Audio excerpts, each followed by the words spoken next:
bafuna ukubona ubuso bakho ndoda bangifonele bathi hey umuntu loyo angangeni ngekupha yedwa sifuna ukumbona. Ngifake nama-gown ngifake nama-brele kuyabanda baba hey ngifake nama-brele cha ukuthi abantu ngomningi abazi nokuthi ngifake ama-brele lapha phela hey la muntu ufake nama-brele ngifake nama-gown lapha kuyabanda baba.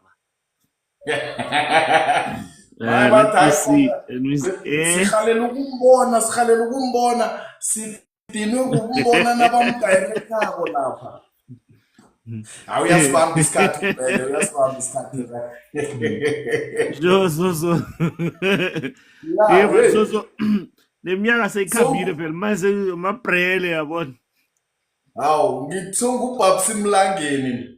Yazi wafika lapha over 50 waba 50 something hey wazi ukuthi no hayi kumbi straight.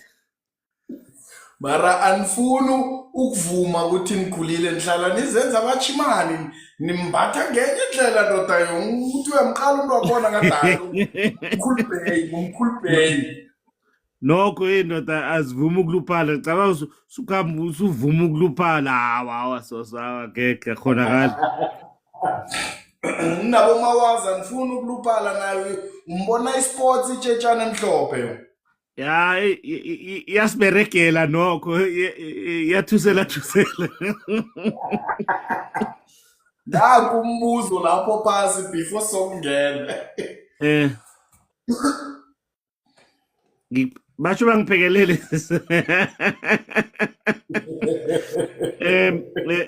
Roxanne sengiseduze vele sengiseduze yazi masoso nginenzukulu about 6. I have 6 grandkids.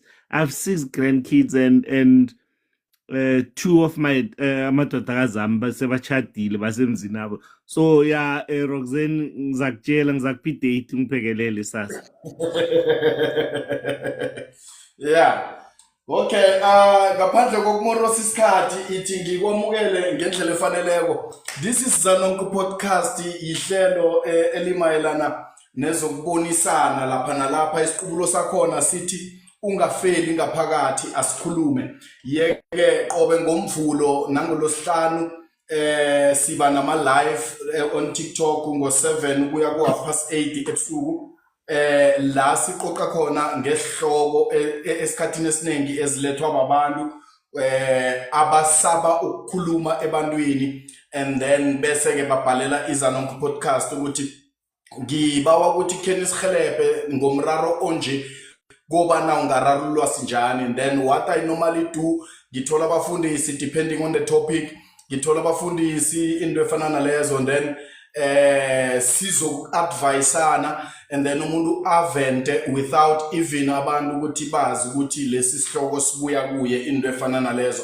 And then at the same time uyahelebheka loyo muntu loyo ahelebheki yena kuphela nabanye abahlangabezana nomraro ampuru ofana newakhe loyo muntu bayahelebheka. Yeke namhlanje siphethe isihloko esithi lapha isihloko sakhona size ngistophe lapha enkundleni zokuthindana ze Facebook yakho ku Facebook page yakho ngokusibona ukuthi indeed inengi liyafela ngaphakathi. Wena ke wase uyibeka ngenye indlela uthi to everyone suffering in silence. Angithokoze khulu babumbele ngokuthi uthathe ithuba leli esikhathini sakho esimatasatasa. Ngiyakwazi bonyana ubiyesa kangangani.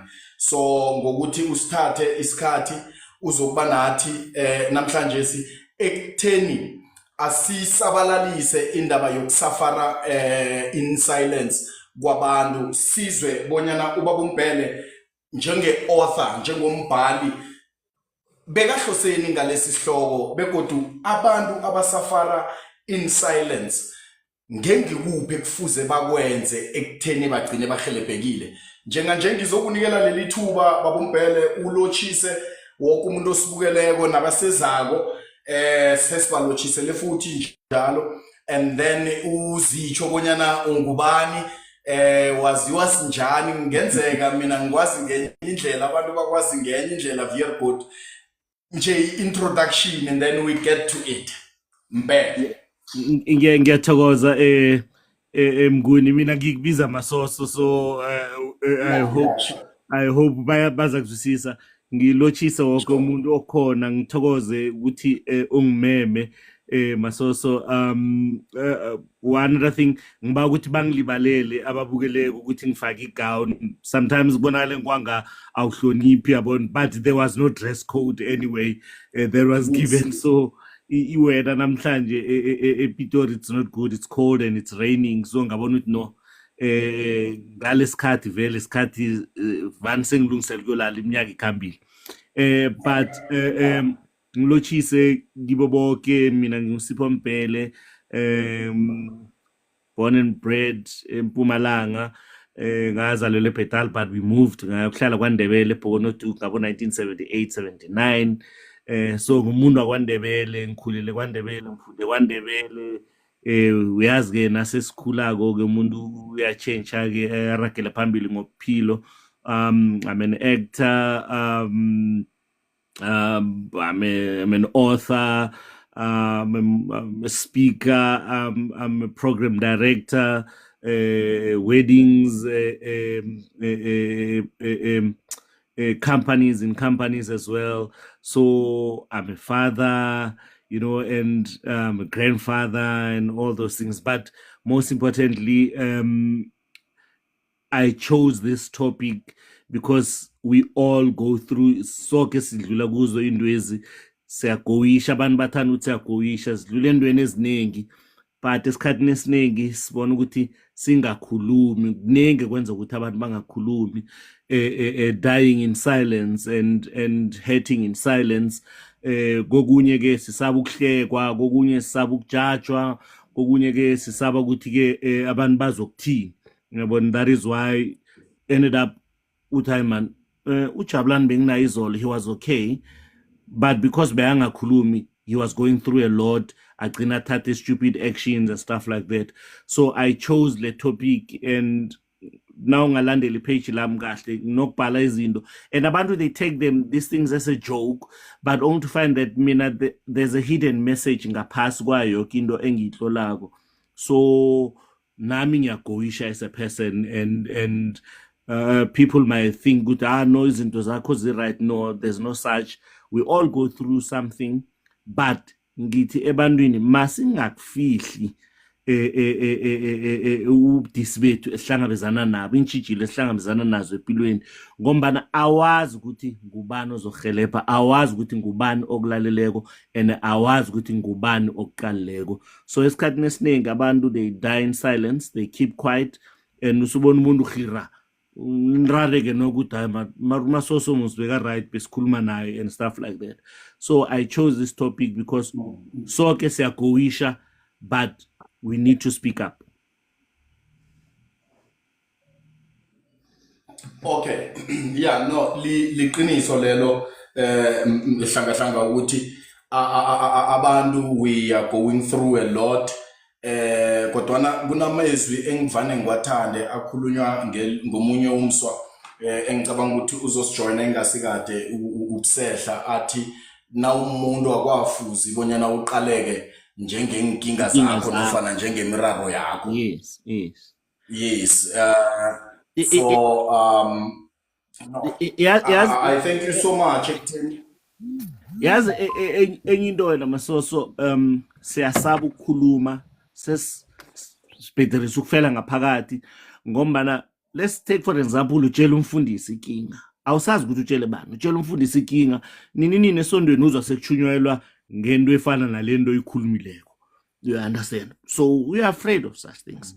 Uxoxela umngane wakho, nini uzwa 10-20 people nabakubonako bayahleka, uyabona, it's ukuthi wena uxoxela umuntu, uyabona, so yasaba. So ngikho esikhathini esiningi abantu, and the pain or the suffering, it can be emotional, it can be scars of the past, it can be umuntu akabereki, it can be ukuthi ulela ungakadli and utshela umngane ukuthi yazi nangathola nedubrotho and umuntu lo ayithatha into leyo ningambona nje akana ngitsho nobrotho, and it becomes a joke. So that is why esikhathini esiningi abantu abaningi abasakhulumi inkinga zabo ngoba uthi ngithola umbereko kusasa net nangakhwela ngisuke ngibamba ibhesi mara abastart khambe eJohannesburg mhlambe mara ngichoda nge50 rand. So yasaba nokubawa because into leyo kokunye for abanye abantu it becomes content. You understand? Uzoyibona seyipapatshwa sekukhulunywa ngayo and you become a joke, and that is why at the end of the day abantu abaningi uthola umuntu nangiya seka sell poison, nangiya seka yazikhunga or something like that. You understand? Uthatha isigidi and they do funny things.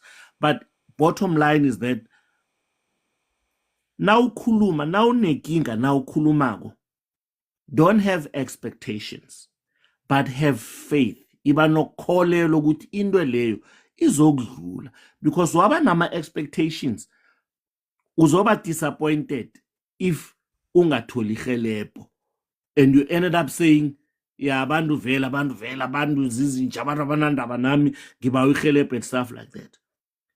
Ask for help and have faith ukuthi into leyo ube nokholelo into leyo izokudlula. Mara wathi ngibawa ihelebho vele bazongihelebha, then we are in for a problem. You understand? So esikhathini esiningi abantu sinento leyo ukuthi when we ask for help we have expectations. Yes, our expectation is that our needs should be met, but also you must also remember ukuthi there's a yes and there's a no. You understand? So if there's a no, then I know how to handle it, and if there's a yes, then that's an excitement.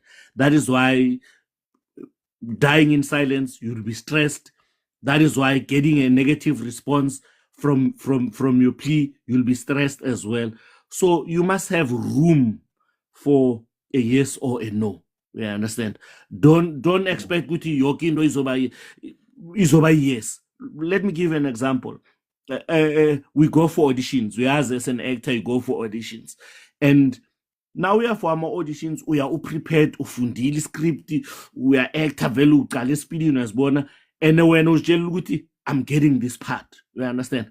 But as a professional actor, kumele wazi ukuthi now ufika lapha kungenzeka kube nomunye obhederana kunawe, and indawo le ungayitholi itholwe ngomunye umuntu. Ihliziyo yakho iye yona izoba buhlungu, kodwa lokho akutsho bonyana ulahle ithemba. You understand? Ngathi nangiphuma lapha ngibhalelwe ngikufonele ngithi yazi insoso mfana bengithi lapha ngiyokuphuma nayo dide mara kubhalile.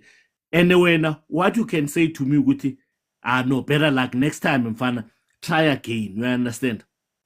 That's positive.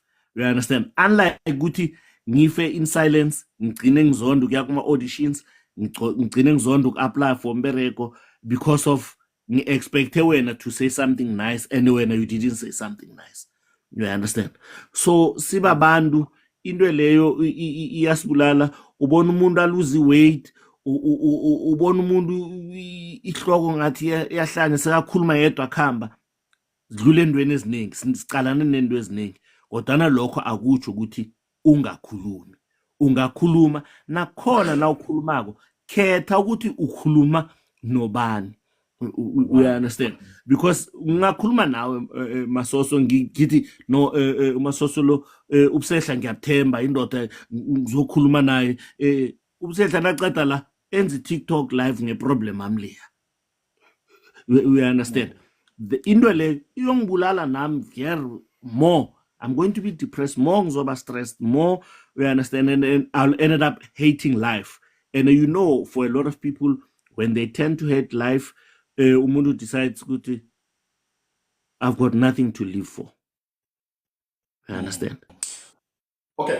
Akhe ngibuze la babumpele ukuthi ekuthomeni apha ukhulumisa indaba yokuthi uqoqela umfundisi mhlambe ichijilo ohlangabezana nazo, and then all of a sudden nisekeregeni umfundisi loya uyachumayela ngade similar things lezi obumtshela zona wena.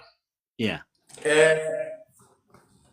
nangakhe ngibuze uchumayela nga like now uzikhulumako lezinto lezi, how do you expect to be assisted or to get help from the person mhlambe osuke sewumtshela? Because I'll give example. There were after this topic was introduced, I sent you a lot of screenshots from people ababhalileko imraro yabo and so forth, and then I will publish them, but ngikhiphe amagama so that people do not know ukuthi this one ibuya ubani and so forth. And then obviously then masifika la live, we're going to be discussing that. So should the person be worried, or maybe abe nokuthi okay, since problem yami ithinriwe kungenzeka kube khona engikuzuzako out of the discussion ezobanjwa la. Maybe I'm ngenze example ngomfundisi, but the reason is that kokunye uthola problem lakho iba ijoke. Oh, okay. The way ibekwa ngakhona iba indaba yokuhlekisa, uyabona? Ya ngababona manje usiphele ba actor be TV ya akana manyathelo. We understand. I'm just giving you an example. We understand. Yes, sometimes we tell people our problems ukuze sikhona uhelebheka. We understand. But ama problems wethu makangabi inhlekisa or makangayenziwa i-topic or makangayenziwa i-content. We understand that will make there's a guy othanda uhelebha ama artists, I don't know, like about issues of Brenda Ngoli and stuff like that. That person doesn't write anything. We are nje ukuthi okay, let's donate, guys. Ubanban is going through this, and people donate. Angaza nimbone this guy ahabuyela futhi publish athi abantu abahelebhe. He has never said anything negative. You understand? So all that I'm saying, or the example that I made, angisho ukuthi umuntu angayi kumfundisa ukufuna ihelebhe. No, I'm just saying ukuthi kokunye uyakhuluma nanoma ngingakhuluma nomnganami, ukuthola umnganami bese wenza iproblem yami le ijoke. Nasekuhlelwi lapha kuselwa ngeproblem yami le. We understand? Ngiyo into engitsho ukuthi that causes more stress to people, that causes people to be silent, bangasakhuluma inkinga zabo. We understand? Fana in the family as well, uthi ukhuluma in the family nasekuhleli ukuthi abosipho banje kwakwabe sekuyahlekwa. We understand? And when I told uthi ayihlali kahle, you told maybe uharako the problem, expecting them to give you a solution or maybe to assist you in a way, not to make fun of the problem. Okay, akhe ngamukele ubaba uBsehla uphezulu la ungene wathula ngombanyana bese siyesakha.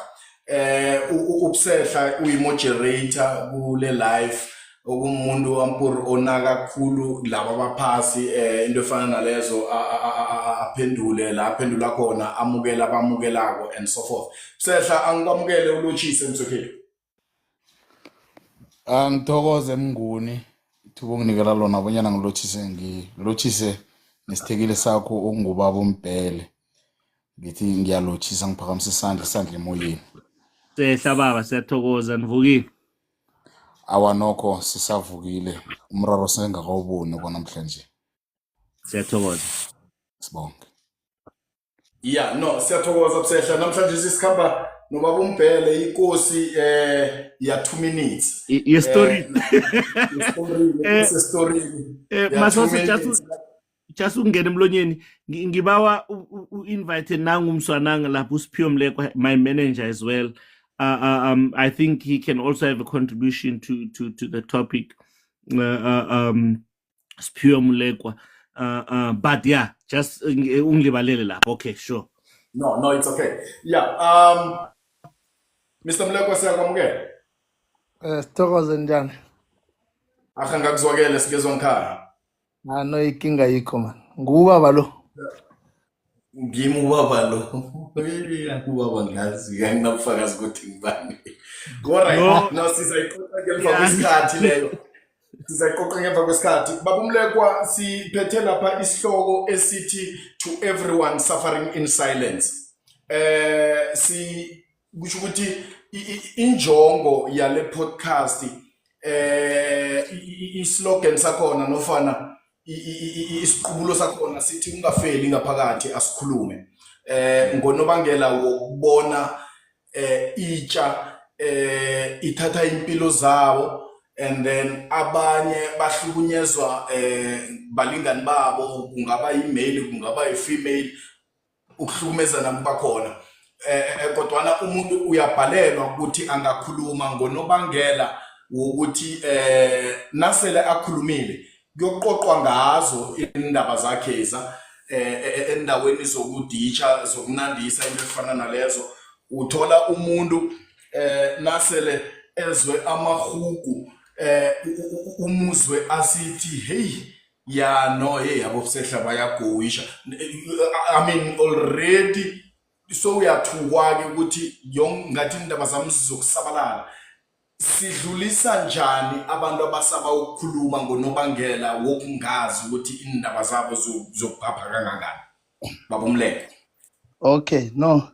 Namithi ngilahlele i2 cent yami, but isindebele sama sisihle khulu. Baza No, it's ngilikale. okay. Yeah, no, I think ekugcineni, as you said, into lena singayilandelela siyibisele emvanyana ivela lapha from into yama societal pressures akhona. I think at this time now ungaqala ipilo, it's very hard ukuba umuntu wesilisa. It's very hard also ukuba umuntu wesifazana. If Yeah. ungaqalisisa, when you notice, maybe siqale from a perspective of ekhaya, kuba nomuntu lo uthola ukuthi in the family usafara khulu uthwele abantu and uhlala bonakala angu Superman ku family, in a way that sithi sima siblings sometimes you find nakose kwenzeka into ekhaya siyazi ukuthi hayi uSiphiwe ukhona, but in the true sense of things uSiphiwe yena kukho lalilela khona because sekathele umthwalo kuba umuntu lokho sabe the Superman in the family. And then as you said, iba difficult ukuthi ngelinye ilanga ashowe a weakness. So I think the most difficult thing as umuntu ukuzithola uku environment that allows you to be vulnerable. Okay. I think kose sithome lapho because even naku setup yala uthole nomuntu niyahlekisana, you'll find kunezinto ezi-expected emntwini wesilisa. I think nje asikhuluma iqiniso noma mhlawumbe ungaba umuntu ongena lapha kuma dating site or ubukele ku TikTok na ku Facebook, kunama standards athize abekiweko, and somehow ngoba umhlaba uya evolve ne technology le isenza sikhona ukubona izinto ngobuduze, we get to a point where sonke sifuna ukumodela our idea of ukuba yindoda, of ukuba a partner based on what we see on social media, forgetting that inkhwama zethu esabantu azilingani.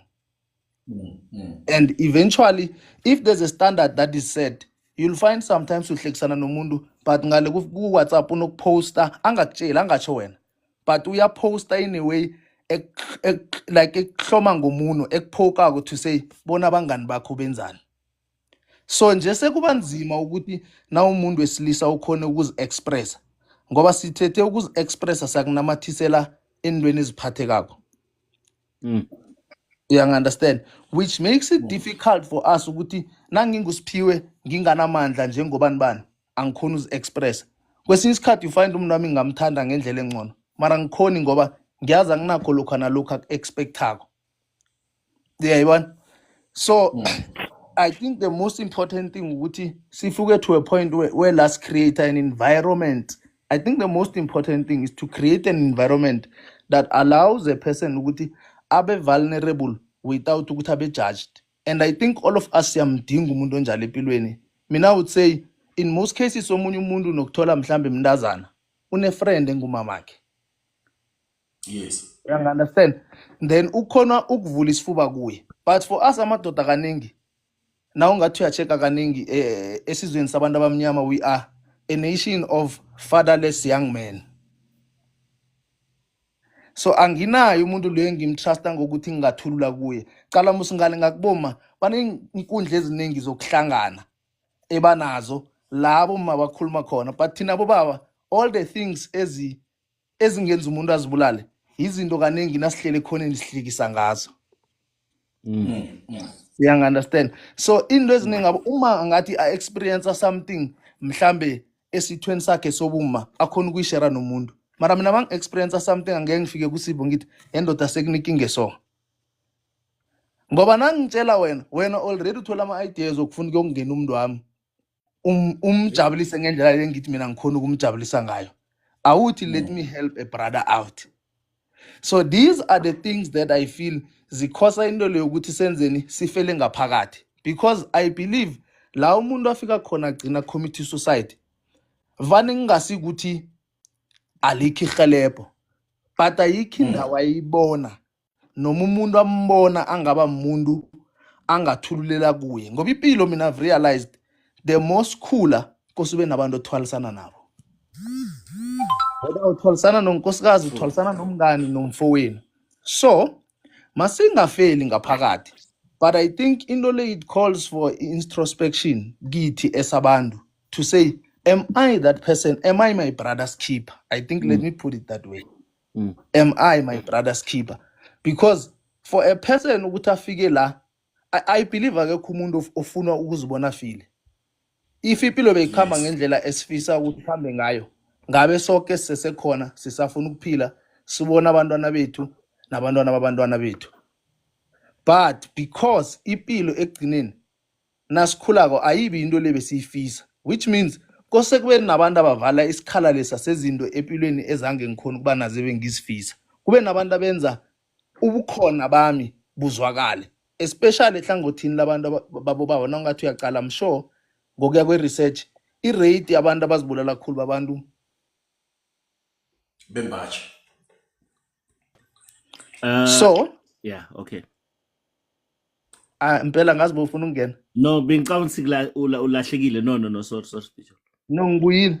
So I think we need to create an environment as humankind, because this thing is not about ukuba nguma or ukuba ngubaba. But we need to be an environment. We can create it, but we need to be an environment where a person can feel safe ukuthi athulule.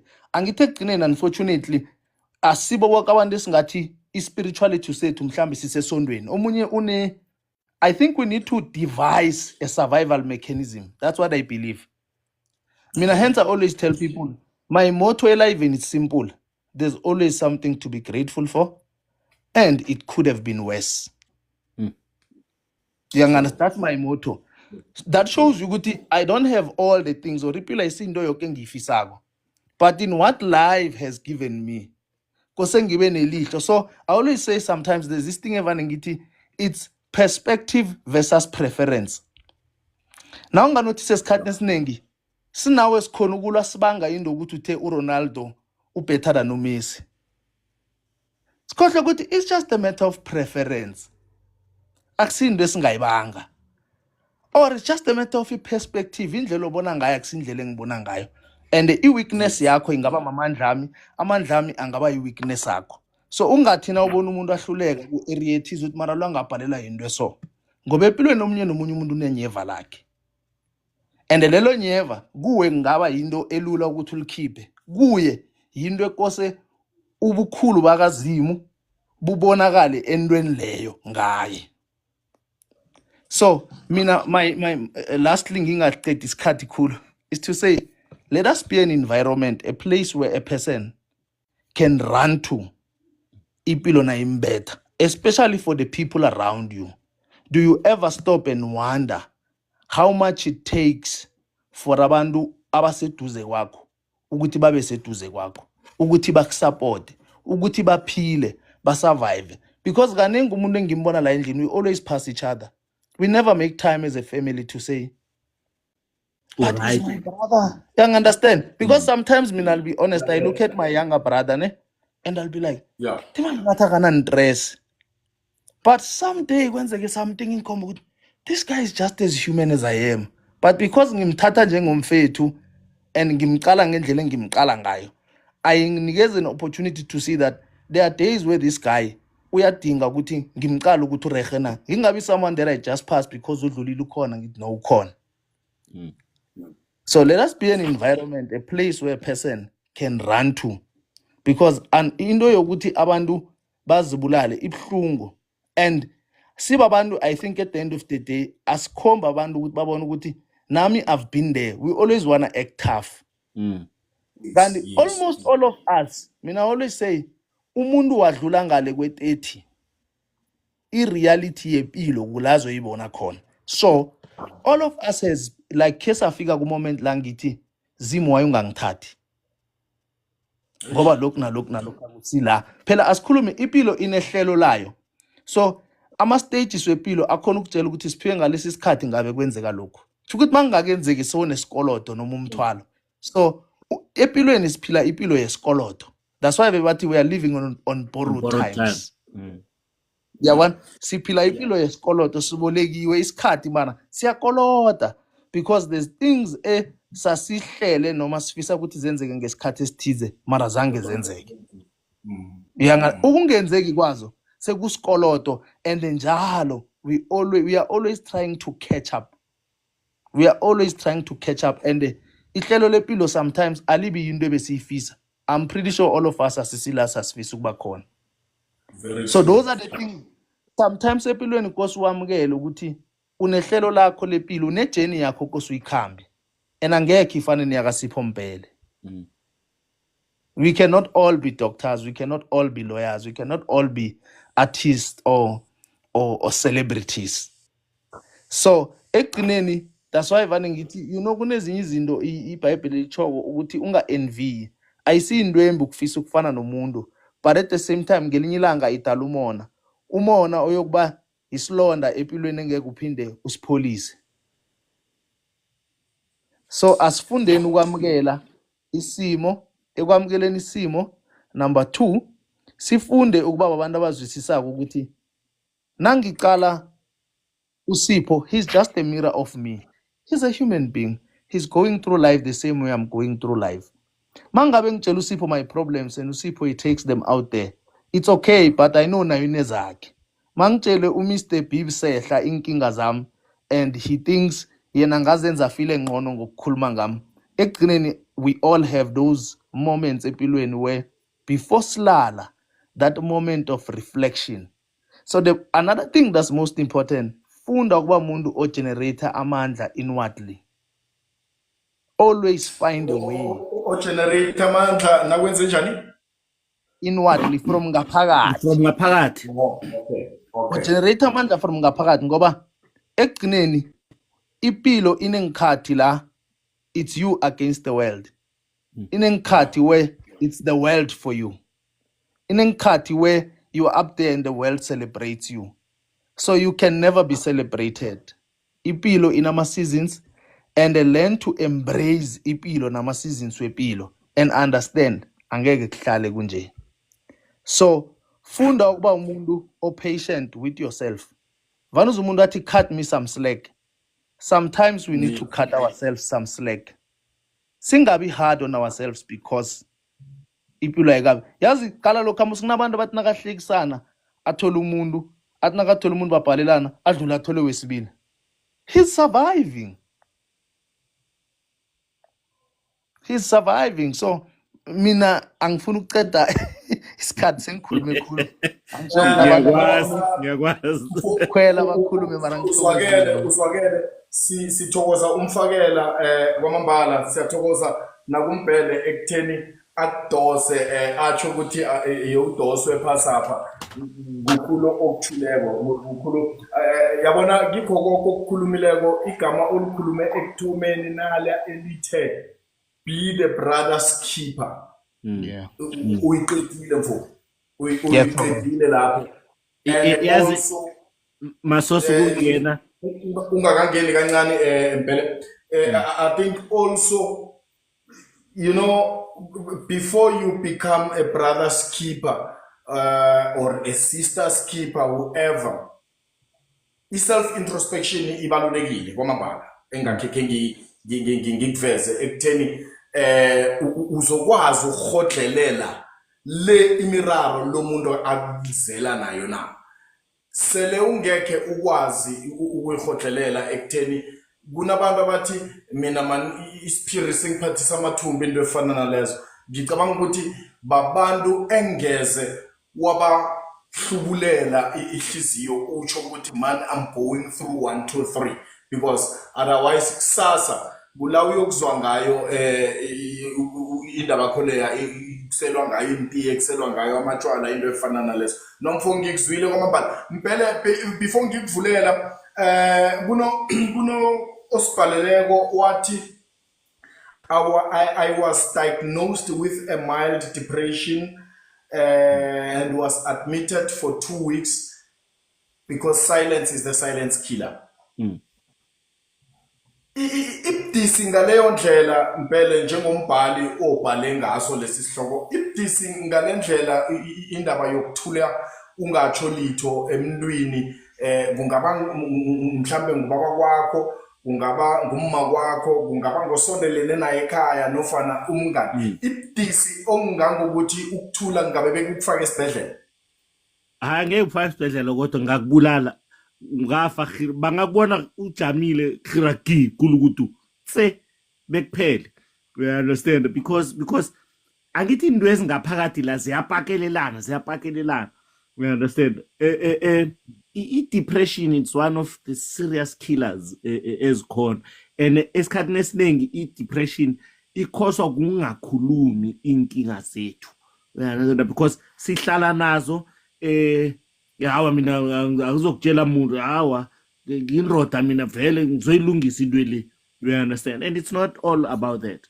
So right vele ifake esibhedlela esesayini ikhombisa ukuthi hey no man keep yazi ukubona na ukhiphile into ngaphakathi ukuthi ubethwa moya kangangani kuba kuzwakala kwangaka kunento esusiwe emahlombe. You understand, so rather talk njengoba bengishilo, you can talk nanoma ungatholi ipengu ngaleso sikhathi leso, but have hope and have faith ukuthi futhi kuzolunga, kunomuntu ongilalelo ongizwile ukuthi ngitheni.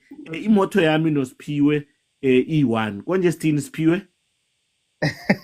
Imoto yethu simple, it could have been worse. There's always something to be grateful for. Exactly. You understand, you could have died. Yeah. You could have died, but there's something to be grateful for. There's someone that listened to you. Kunomuntu okuzwileko. You understand, nanoma ngakahelebhi but yazini kunomuntu omtshelileko ukuthi no yazini ngiyagowisha man nginento esona so, and angeke wazi ukuthi umuntu loyo wenzani ngale information.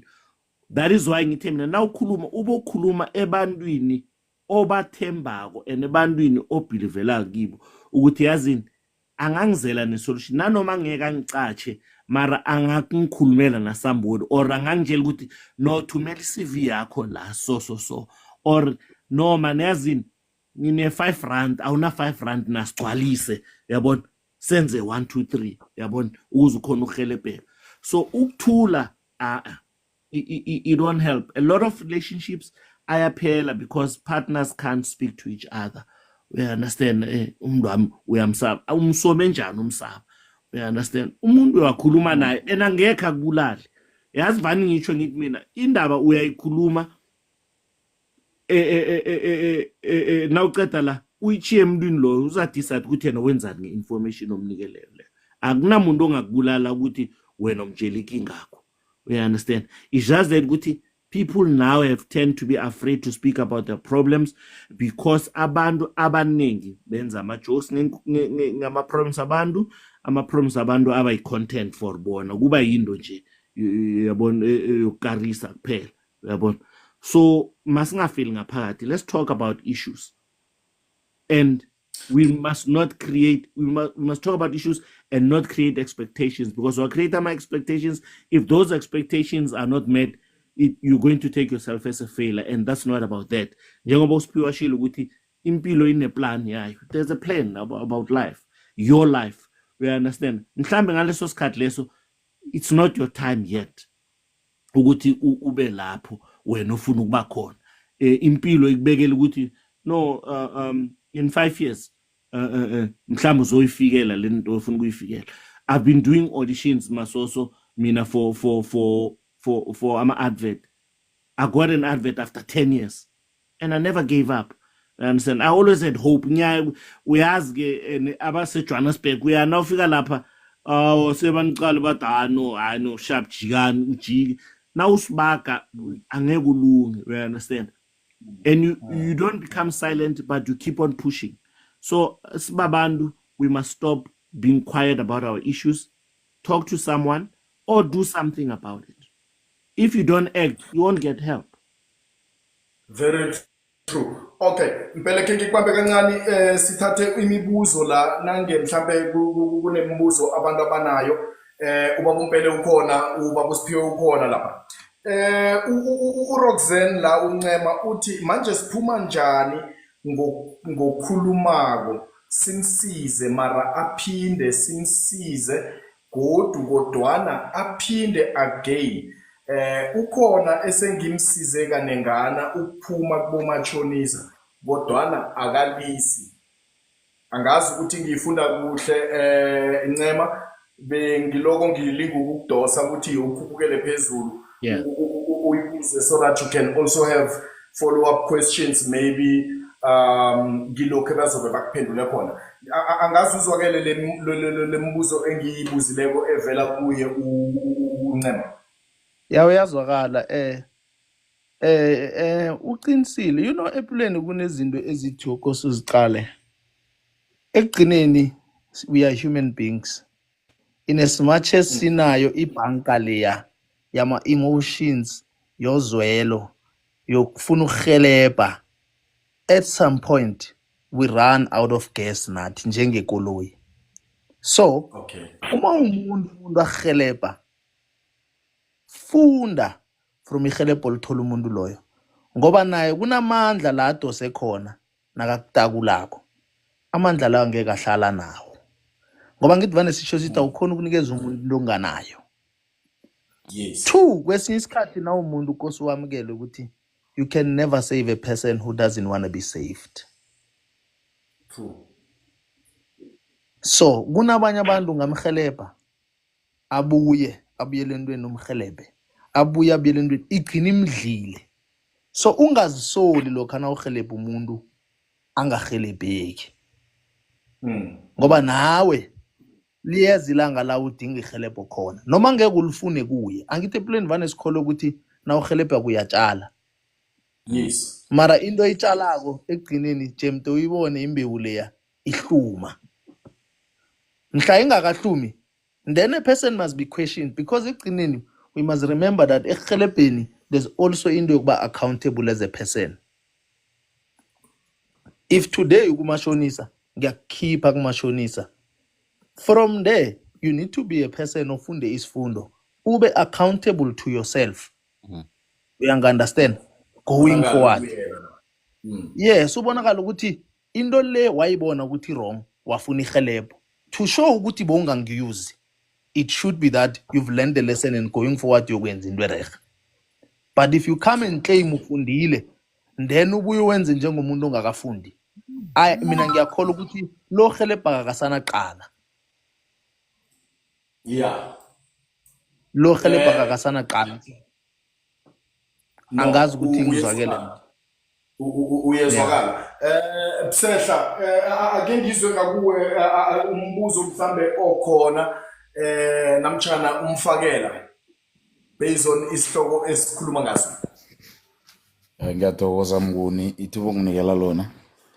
Akhe ngithokoze lapha ama-integral zakho zikhuluma into enye ekulukulu. Yeke akhe ngitsho ngithi mina akhe ngibale hlangothi engekilo njengendoda ngingatsho mina straight. Kunomuntu Mnguni uthola ukuthi umuntu uba yi-breadwinner ngasikhathi. Hleze mhlambe unabentwana ababawa kuye imali. 1, abodadwabo mhlambe nabo babawa kuye imali. 2, kwambeletho mbelethako nayo I'm sorry ukuthi i-black tax kodwana iba ukuthi mdubuyisele ebazalini ngoba bakukhulisile. Number 3, sibuyele ku girlfriend le nayo ahlala nayo anabantwana nayo babawa kuyimali. Umbuzo vela omunye uthi wena mhlana ufuna ihelebho ulifuna kubani? Ngoba sowuthwele umthwelo wabanye abantu abaningi khulu kangangokuthi nawe i-80 rand le onayo le ayisakwaneli mara ekugcineni sowuberekela ukuthi mduye emberegweni. Ihelebho elinjalo sililela kuphi thina sibobaba nasele kunombararo onjengaloyo? Angibuyele emuva. Bobaba nalo Masoso, I think Spichola Vela, Uspiwa, I think we raised the same issue, but in a different way. yes. Yeah, Uguti, like, for example, now we breadwinner or nakuthembelwe wena, ufantami vele yoke into sekuqalwe wena, nakuvelino but hayi uSipho khona uzayilungisa. You understand? Nawe kufanele kube nala ulilela khona. And but umndeni lo kumele bonke abantu aba kumele ubenze aware ukuthi awusufandama usisi steering. You understand? You're carrying them, but also now you are human. Unless bakubona ngenye indlela ukuthi you are a Superman, then it's going to be a problem. But you must make them aware ukuthi now you are human, you've got needs, you can fall down, you cannot help them sometimes because vele kokunye na ungabahelebhi bayatsho vele bathi hawa wenza ngamabomu. You understand? Akasafuni.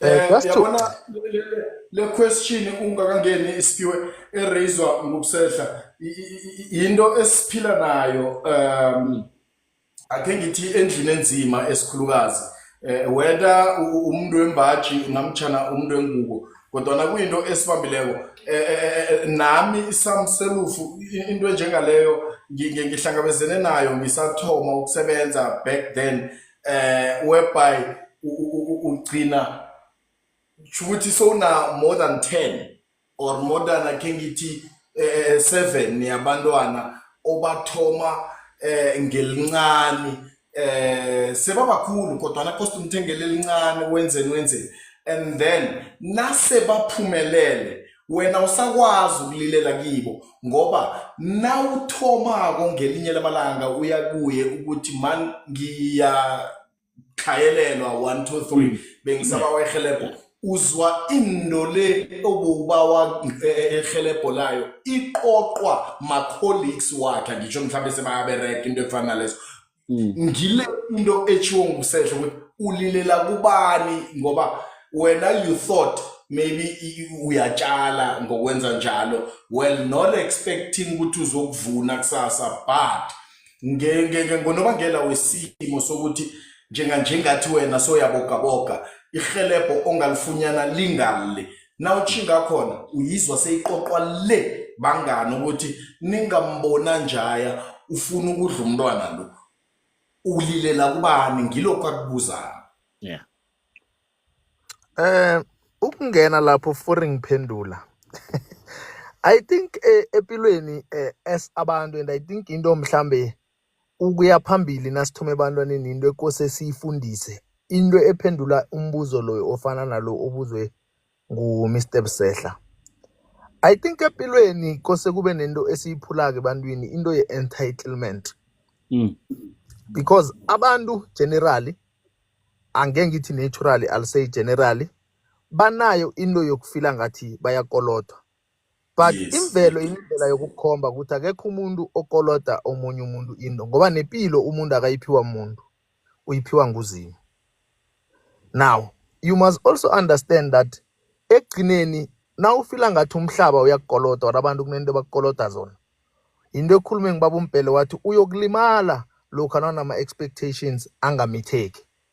Ngikho vane ngithi in most cases na wenzako yenza ngendlela ongakhona ngayo mara ingafiki la ilimaza umoya wakho ngoba ekugcineni amandla lawo sawadinga for yourself. 2, kunento kose siyamukele emndenini nasicala ukuthi kunabantu aba-ungrateful ngokwemvelo wabo or ngokwendlela abayikhethileko empilweni. And laba bantu wayana begcineni kuyokuphela wena ngoba akufiki la bathokozela lokhu. Angithi ekugcineni utshula ukuthi siyatshala as-expect ukuthi siyokuthola. Mara nawe umuntu u-thank you loya, as we always say ngesikhwa bathini, a thank you goes a long way. So sometimes ukuthi uthokoze ukuthi ngihelebhile ubonakalise ngokuba responsible. Angithi siyazi as we say ukuthi efamilini kunabantu noma ungenza kangangani awaneliseki. But two, nawe wena owenzako sometimes kune mistake esiyenzako ukuthi because ekhaya ngimi impilo elevatileko laba bangaphasi kwami kose bangikhothamele. Angazi maybe you've seen it emakhaya amaningi where the person owenzako unama expectations athize from laba abangenziwa. You'll find usesami has tend to be igeli lami because I'm the provider. Yeah. I don't look at it as my sister, seka igeli lami. So ekugcineni naye kunendlela engimlimaza ngayo because she's expecting me ukuthi ngibe ngubhuti naye aziphathe mhlambe njengomntwana ekhaya omncane. But we've seen it where a young person nakanemali nakubanjwa umeeting nakangakafiki akuna decision eyenziwako. But ngokwesintu or ngokuya kwempilo yendlu enzima kune hierarchy, and that hierarchy has nothing to do nemali. But we've seen it happening. So as we say, mina ngibiyele emagameni lawe introspection ngako konke okwenzaka empilweni ukuthi you being a change agent in the family kungakwenzi amandla lawa nawo angakwenzi ufika la ufila ngathi ucontrol abantu. Uthole sebakutshela namagama ukuthi igugu indlu yakho le ubuyisa umkhukhu kamma sihlale kiwo ngoba besine peace nasihlale emkhukhwini compared to loka naso sakhela indlu then ne window kose lingaphuki ne sofa kose lingapheli lihlale 40 years. So ngibuyela kumbuzo ka Mr Bibsehla.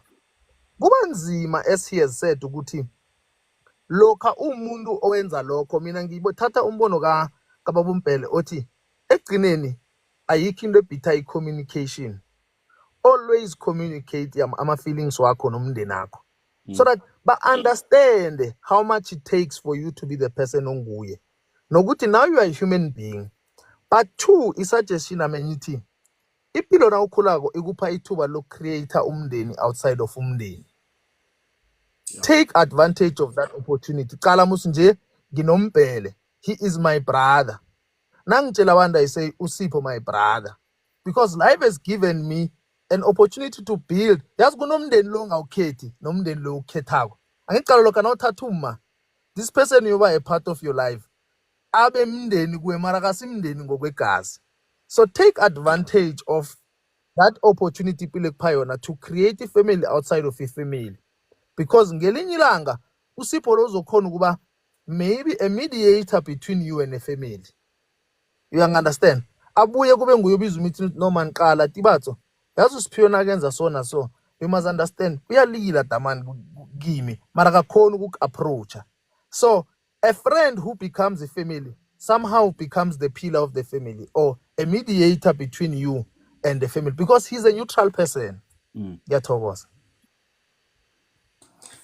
Siyathokoza kunombuzo ovela kubusisiwe angisakhumbula ukuthi mhlambe sikhe sayikhuluma le uthi manje silungisa njani namtjana ngilungisa njani ngoba mhlambe mina ngimuntu odaleke njalo ekutheni ukwala uhelebha omunye umuntu. We've got limits esibabantu busisiwe nawe kuzokufika la. That is why ngitshilo mina ukuthi ungazenza steering. We understand kakhulu because bazoqala wena because bayazi ukuthi vele your weakness uhelebha. We understand, but you must draw the line. Kunala you must draw the line uthi yabona la awa angindluli le. We understand, and I don't think Guti Busisiwe you're doing that because you've got supernatural powers or something. No, but you're doing that because it's from the heart. But you must have limits. You understand? And you must also communicate now your needs and your expectations from them. Bahlale bazi ukuthi yabona ke nanga asihelebhi kushuthi akekho right. We understand? Because into leyo nawe izokubulala ngelilanga ukuthi uyahelebha wena uhelejwa ngibani. You understand? You can be kind, but the kindness nayo limit kunala ifika iphelele khona. Sisalindele eminye imibuzo ake siyokuliketlela. Asichinga indawo sisayokuliketlela solonke asilindele eminye imibuzo. Yenilethe bakwethu then abafuna ukukhwela usehla uzobamukela. Ake ngikuliketlela.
Right.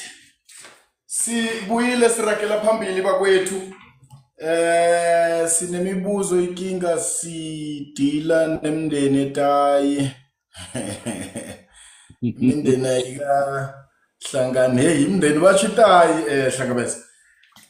Yeah, njengoba ubusehla ashilo kunento le black tax and ayipheli and uthola ukuthi vele bayakwazi vele ukuthi ngeke atsho next sizomtshela vele kufuneka amasamende ay50 la nentini kanani uyabereka musu enhle kumbereko kwakhe khuyini. You understand? And nanoma uhlala nabo phasi ubatshela ukuthi but guys amandla amaka angikhoni ukufika lapho. You understand? But yeah, and yazi kokunye ke uthole sebablame nomntu wakho bathi ya vele wenzwa mndazana lo vele bayangasinje. We understand sengena nabanye abantu icadi. So but ngibuyele entweni ukuthi umndeni wakho nanoma ngabamndeni wakho but kunala kumele udraw iline khona ubatshela ukuthi this is a no, I can't do this. Angeke ngikhona ukwenza kuze kufike la. You understand? But ke at the end of the day esikhathini esiningi into ezinje vele zigcina sekucatshanwa kungasakhulunyiswana silent treatment bantu bafele ngaphakathi ngoba nyana basaba ukudisappointa abokhara bosongwana and stuff like that, like abazali. You understand? Because bazabe bakutshela ukuthi sikukhulisile bese kubhadalela i-school fees lapha sathengisa imbuzi senzana ukuthi ufunde namhlanje ngomanyana soyabereka uzositshela lokuthi awukhoni. You understand? So but you need to draw the line and ifamily yakho kumele bakwazi ukuthi yabona la ake igcina kufike la kuphelele. Okay. Kube nomunye obhalako Mbele othi I link to the topic. I feel like it's thrown to me because lately I've been feeling really overwhelmed and exhausted. Like I'm tired of breathing. It's not just about being physically tired. It's like my mind and body are drained. I've been dealing with some mental health issues like anxiety and depression. And it feels like I'm carrying this heavy weight around all the time. Sometimes it feels like I'm drowning in my own thoughts and emotions. On top of that, I've been experiencing some physical issues that make everyday tasks feel like a struggle. It's hard to explain, but it's like my body is fighting against me. I also have some scars, both physical and emotional, that still hurt and affect me deeply. It's like I'm constantly reminded of the pain and trauma I've been through. I know it might be hard to understand, but I feel like I'm just going through the emotions of life without really living it. I'm tired of pretending to be okay when I'm not. I'm tired of putting on a brave face when I'm secretly struggling. I guess what I'm trying to say is that I'm feeling really broken and exhausted, and I don't know how to keep going. I feel like I'm losing myself in all of these, and I don't know how to find my way back. I hope you can understand where I'm coming from. I feel like I can trust you. Okay. Just to come in on that one, I think empilweni with other things, solutions. We are the solutions to our problems, or we carry the solutions to our problems. As I said, ukuthi kunamandla okosiwadose na ungaphakathi na umuntu. Cala lokha musina kunomuntu mhlambe okay wakulimaza. Angithi ubuhlungu bempilo kaningi. Ubuhlungu obuza ngezinto esizibonako, ngezinto esizi-experienceako, ngezinto ezi-experience abantu abaseduza nathi, ngezinto abantu abasifaka kizo noma esizifake kizo.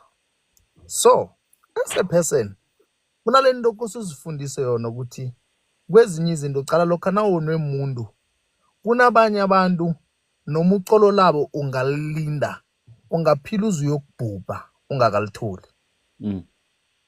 Then ibuyele entweni lethi na umuntu learn to let go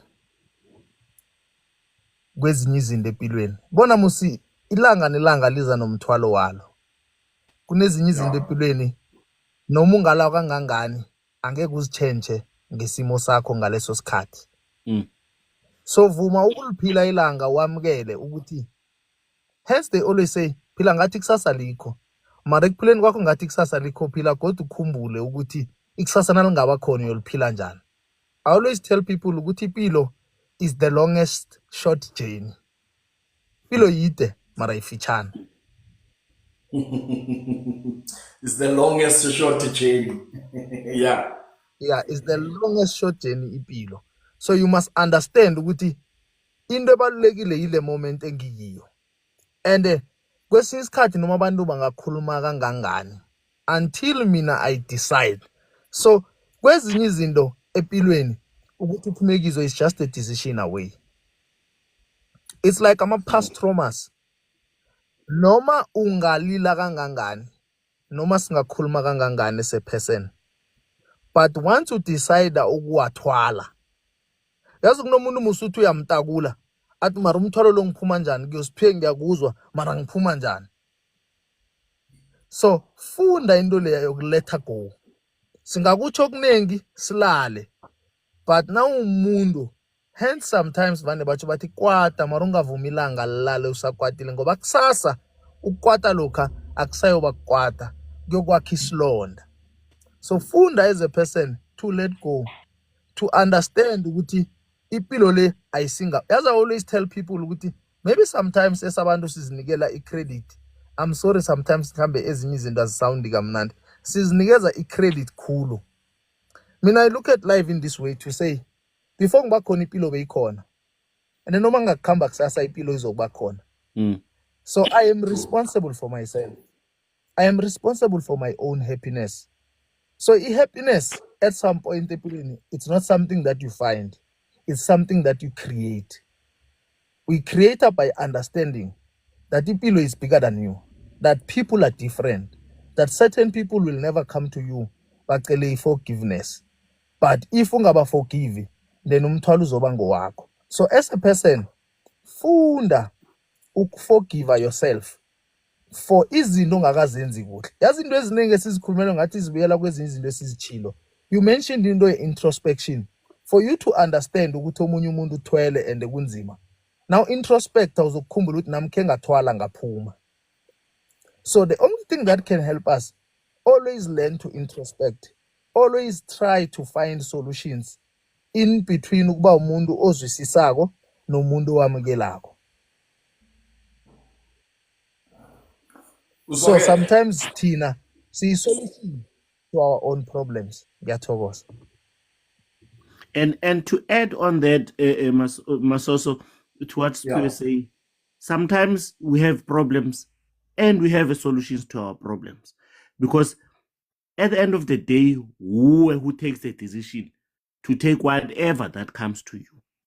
We can give you an advice or we can tell you what to do, but at the end of the day, umuntu ozodecide kuyenza lento leyo uwe. So you are responsible for your own actions. Esikhathini esiningi abantu sithatha isikhiye se-happiness yethu nesama-choices wethu sisifake ebhajini yomunye umuntu. Sikhohlwe ukuthi actually before uSiphiwe abakhona uSehla abakhona bekunabanye abantu before us. And life was not that perfect.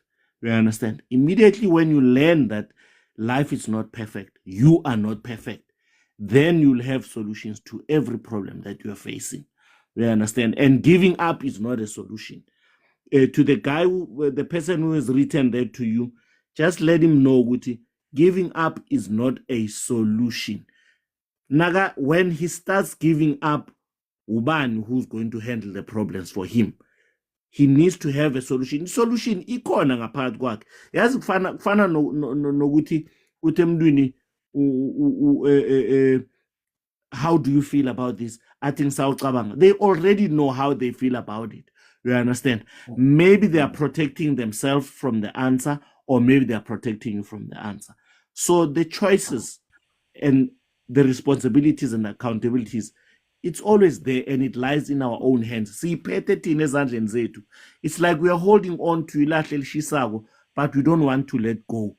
You know, we've become people that enjoy holding on to issues, enjoy holding on to problems, because abantu bayazwela and abanye abantu they feel ubumnandi nani bahawukela. You understand? They feel ubumnandi nani bahelebhako. You understand? And umuntu njalo at the end of the day angeke asakhona ukuhelebha ngoba sekabalance phezu kwabanye abantu kakhulu. So we all have solutions to our problems. It's that sometimes a little niche, just a little push from uMasoso can help me ukuthi ngivuleka amehlo ngikhona ukuthi actually this is what I was supposed to have done. You understand? Thanks Masoso ungivulele ihlo. You understand? But the solution was always there with you. It's just that ukuthi you needed someone to let you know ukuthi it is possible. It can happen. So sorry. Okay.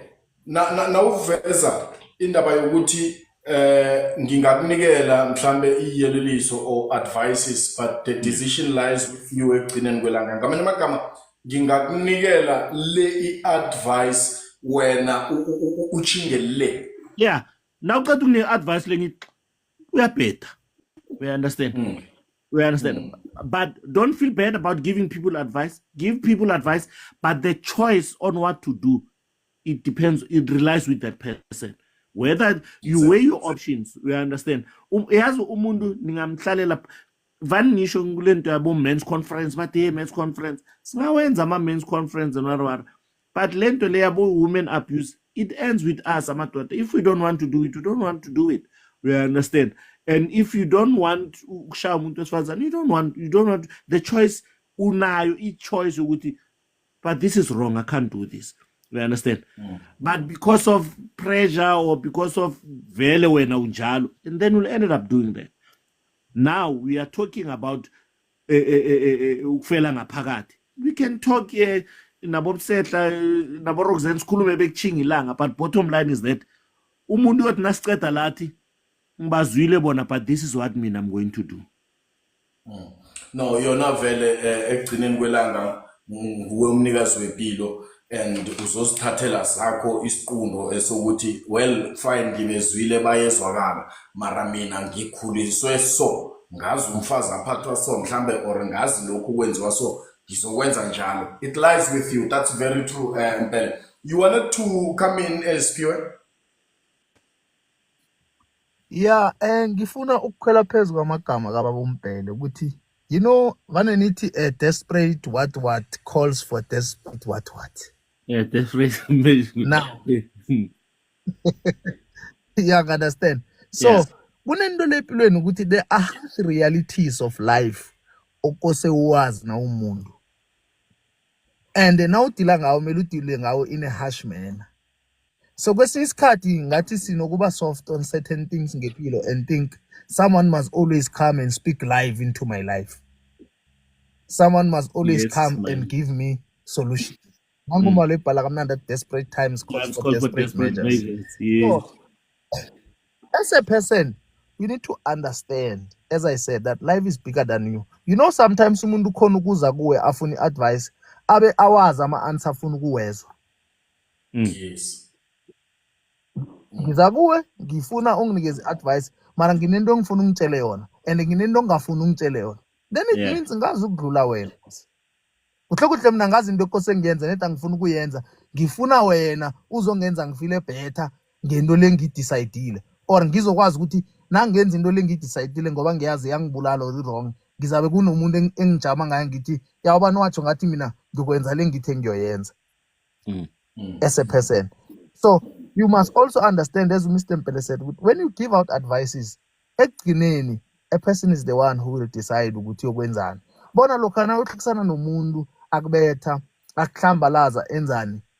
Empilweni sometimes it takes ukuremove umuntu oyi-1 to solve inkinga eziyi-10.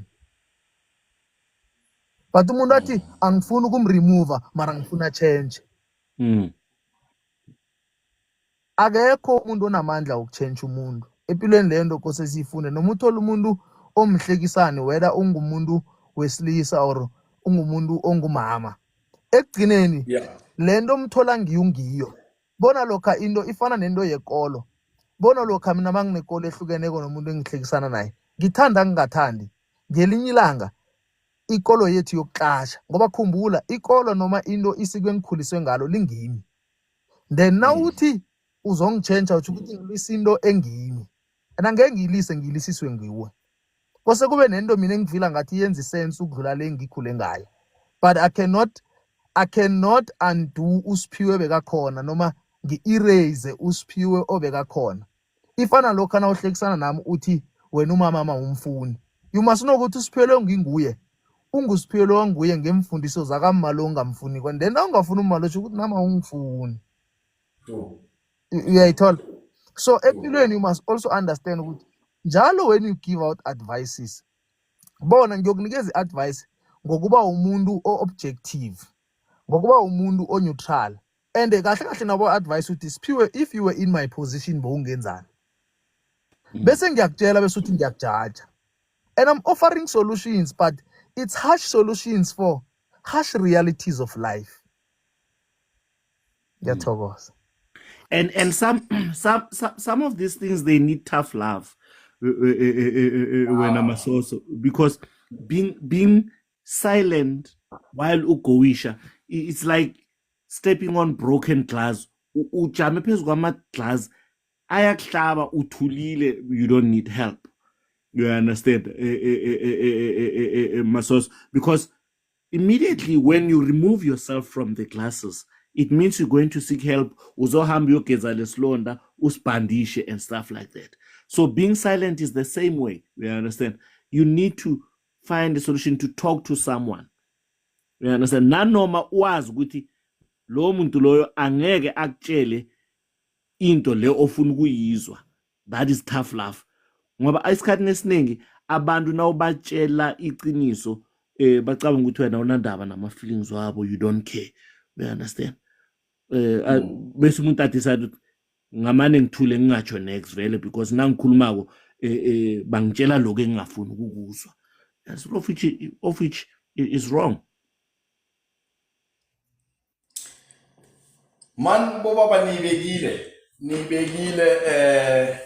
ngizwile ngiyacabanga bonyana nonendlebe uzwile and esikhulukazi nakilaba abaveza indaba yokuthi ngikhaya kuqalwe bona and then they help left right and center and then nakuza isikhathi sokuthi ampuru ngathi njenganje kufuze kuhelebheke bona ngiyabhala ukuthi bangahelebheka and then umuntu agcine sekafela ngaphakathi aloka athulile abhalelwa nakukhuluma ukuthi man kazi senila emahlombe into efana nalezo agcine umuntu agoduka aziwela phansi njengoba busatsho mpela ukuthi depression ingaqima usukhamba nje usumane ubhuphazi kube maloyo ke well ngesithina abantu abanzima lokuthiwa maloyo bakhohlwe namtjana abazi ukuthi what this person was going through and so forth ngizwile reg kwamambala ngilokho enibekileko. We are 10 minutes away from isikhathini sethu sokuchayisa njenganje nangabe kukhona mhlambe onombuzo okanye onomfakela na ufuna ukukhwela you can just request ungabhala phasi mhlambe na udinga iclarity on something and then nginabo ababili la bazongiphendula. I think ngiphosele for ngikhamba. Ngiphosele for ngikhamba. Ekugcineni siyabuyela esihlokweni sethu. Angithi ekugcineni angesikhambe isihloko singakafiki la sithi in conclusion. Yeah. Yes. Yazi into esivala zibalulekile but kunento emele sikhumbule empilweni. Into ye-accountability. Yonke into esilila ngayo sithi imthwalo kose sikhumbule ukuthi sizifakile kiyo. So suffering in silence is a choice. Suffering in silence is a choice. Bona lokho nangithola uma ngihlekisana naye ngimakhele isithombe sokungathi nginamandla nginganawo. Bese nangiceda ngelinye ilanga kuthiwe uzibulele wazibulalela ukuthi umntazana lo bekalinde ukuthi uSiphiwe umthengele ikhavela and uSiphiwe ikhavela leyo uyazaza akayi-afford. Ndane ekugcineni nangiSiphiwe nangifuna ukuzihelebha kose ngizikhulule ngeqiniso. Yabona into yokusuffer in silence isibopho into sifake kiyo and it's only iqiniso elingakukhulula. That will set you And free. sometimes iqiniso and sometimes iqiniso lani kukhululako alikunikezi imphumela because kwesinye isikhathi vana nithi ngesikhuwa angeke uburotho bakho ubuthole bubuttered on both sides. Kungenzeka nangikhuluma iqiniso umuntu lo yakhambe but I've preserved impilo yami. Kungenzeka nangikhuluma iqiniso ahlale ngibe nokuthula. But suffering in silence is a choice. The only solution is communication to suffering in silence. Always communicate your feelings. And akuhelebhi ukucommunicate ama feelings akho nobaba uNtshebe. Ikinga yakho ayikhoswa ngobaba uNtshebe. Communicate your feelings nento ekhosa imizwa leyo emthwalo kuyo. Ifana nento ekhuluma kuba mpela ukuthi singenza ama campaign about certain situations ngendlela esingenza ngayo and try to help one another as men. But umuntu yazi ifana noku-attenda i-seminar ye-motivation. Sonke siphuma lapha sifila ngathi siyoba ama-millionaire. But the reality is nasibuyele ekhaya we go back to our reality. That will always remind us of who we are and how much work we need to put in to become what we had from a person who claims to have made it in life or who has made it in life. So ekugcineni communicate your problems, the burden that oyifilako nabantu laba ofila ukuthi bakukhosela the burden. Then in that way, it's either there'll be a realization from ihlangothi labo or there'll be a realization from kuwe. Then that's when kuyokuvela into lethi iba nama limits. It's either that thing will teach you to be a person okwazi ukudraw iline ube nama limits, or abantu labo bazokhona ukufunda ukunderstand ukuthi ubhuti njengoba sihelebha, ubaby njengoba ngihelebha, so it comes from a place of ukungithanda, not because unamandla ngaphezulu kwamandla la ngicabanga ukuthi unawo. Ngiyathokoza. Uswakele Siphiwe, ngiyakuthokoza kwamambala ekuthatheni ithuba lakho mfo wabanathi ebusukwini bake namhlanje. Mpele kilaka leo nami sengivala sinosiphiwe sithanda ukuthi Mpele baba sibambene. We understand it's 1% that more than anything I would share me with him. Mpele sokukudisterba baba uNtshebelo uyangicakana kathi kangazi. Yeah, nami uyangirara. Jama angithi manje nawungena athi yamukela nange ampura ngiboni mara nangilalelisa iphimbeli hlangabeza ngathi wahle kakhulu ngomnye useveni. Yeah nashuka ngomkhulu yanguye. Nguye lo, nguye. Nashuta ngomkhulu ya. Right, Mpele lelithuba ngelakho papi angikele uvale. In conclusion, silence is a killer. It causes heart attack, depression, and all those things. But the choice is yours. Talk to someone. You understand? And when you talk to someone, don't have expectation. Don't create expectations. Because immediately when those expectations are not met, you're going to feel as if you are a failure or labantu labo, they don't want to help you. You have the keys and you have the solution to every problem that you're facing. But find someone that you can talk to that maybe can tell you something different that can open your eyes. But remember, communication is key. You don't talk, you die. Ngikuzwile Mpele, ngiyathokoza. Kusehla angikunikele leli thuba papi nawunamezwi wokuvala. Ngithokoza kakhulu Mnguni nentekeli zakho. Bengithi angisafuna ukukhuluma, bakhulumile. Uhle bangimuke wonke amazwi kosemkhulume ngawo, mara no. Ilaka leo. Angithi mina la uveze ukuthi uSiphiwe lapha uthe nakaveza uveze wonke ama point ebengifuna uwaveza. Kuthi ukuthi lokthoma engilizwile ukuthi akwenzeki kuhle nekulumeni akayiveza uthi ukuthi akwenzeki ukuthi uthande mina ungathanda umbelethami. Izwile ikulumo leyo. Ngendlela engithena ngihlaziya ngayo wathi akwenzeki ukuthi ungathanda mina elokuthi ubhalela ukuthi uthande umbelethami. Bese kwaba nekulumo eveza bonyana ukuthi ipilo nesikolo izinto embili ezingafaniko mara ekugcineni zifundisa. Ipilo ikufundisa ntangi ukuthi imdelo iphile njani, ikwenzisa amaphutha. Then after lokho bese uyarectify kodwa nesikolo bathoma ngokuthi bakufundise bese kudibene kwalokho bakufundisile bese bakwenzisa itest. Ipilo uSiphiwe ungivezela lokho. Manje sekakhulume konke akusena ndawa iza kwenzeka ngomunye unyaka ngalesi sikhathi mhlambe ngithi kuwo wonke umuntu okhona obekalalele nolobeka khona ku live uzima Mthudubazi ngiyacabanga ukuthi Mnguni uwenza i-podcast ehle khulu usiza nabanye mhlambe ebebangahona ukulokanja phambilini njengathi amadoda sinemikhaba nje sibhalelwa ukuthi sibhodle imikhaba la isikuthi sinabompela sinamkhaba ukuthi sinemikhaba sinenyembe zisilelela ngaphakathi. Allo ngiyacabanga ukuthi nje Mnguni sokosa ukuthi nawe uthola icounseling ngoba inkinga esizokutshela zona ezinenkulu zokusalulila wedwa usale uhlangahlangene wedwa.